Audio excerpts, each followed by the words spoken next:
Hi friends, இந்த பசலைக்கீரையோட விதைய பார்க்கக்கூடிய டைம் எல்லாம் எனக்கு இந்த மல்பரி பழத்தோட நினைவு தாங்க வரும். மல்பரி சின்ன சின்னதாக காய்க்குது, பெருசாக காய்க்க மாட்டேங்குதுங்கிற ஒரு ஃபீலிங் தான்.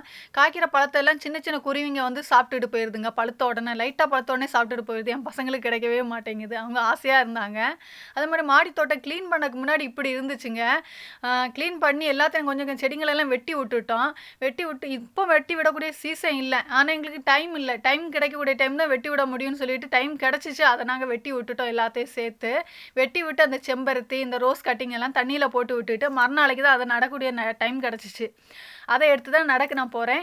ஒவ்வொரு வாட்டி நான் மாடி தோட்டம் க்ளீன் பண்ணக்கூடிய டைம் கட் பண்ணுறதெல்லாம் நான் ஒவ்வொரு வாட்டி இப்படி தான் நட்டு வைப்பேங்க. ஆனால் எனக்கு ரோஸ் திழுத்து வருதுங்க. அதே மாதிரி திழுத்தை தான் நான் இப்போ காமிக்கிற காஷ்மீரி ரோஸு, கொடி ரோஸு எல்லாத்தையும் சேர்த்து மொத்தமாக நட்டு வைப்பேன்.